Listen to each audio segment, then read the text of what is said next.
Hi, it's me, Zay for Beeblebrox, the British Tech Guru.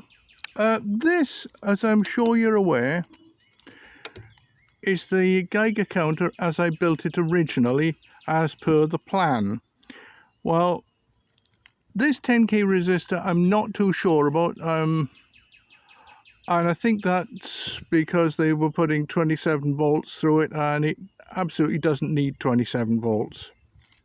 10 meg ohm resistor, that seems about right.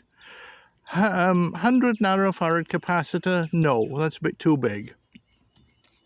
What I've got here, these arrived today, 1 picofarad capacitors. Now what the theory is, I'll show you.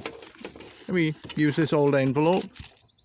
Okay, we have our CSI crystal there, and radiation strikes that crystal, and that produces light that hits the photodiode there, and well, actually it needs to be a photodiode symbol, but I can't be bothered, I'm just doing a block. And per each photon, so 1 photon equals 1 electron. So if I'm getting 100 hits from radiation a minute, which is standard background radiation, then I'm getting 100 photons a minute and 100 electrons a minute. Now, to fill a 1 picofarad capacitor, I'd need about 1.8 billion electrons. That would take probably about 35 years, but capacitors have got a certain amount of loss.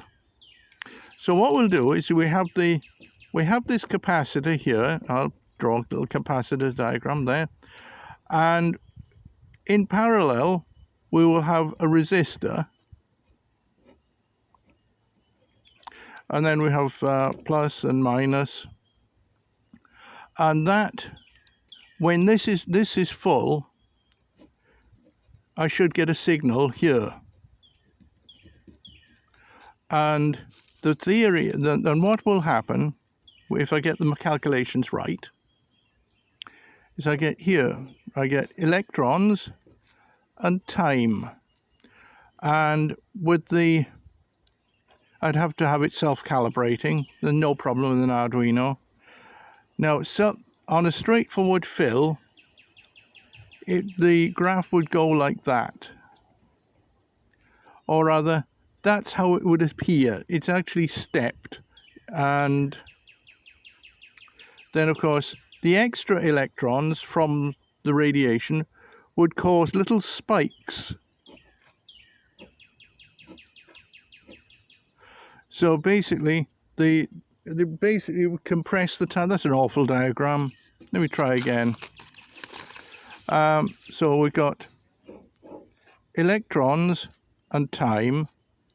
So on a standard fill, let's just say the standard fill is there.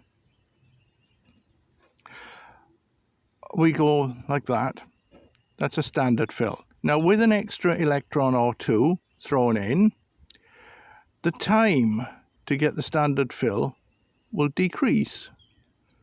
And then of course, a longer fill when there's no electron, and a shorter fill when there's an electron.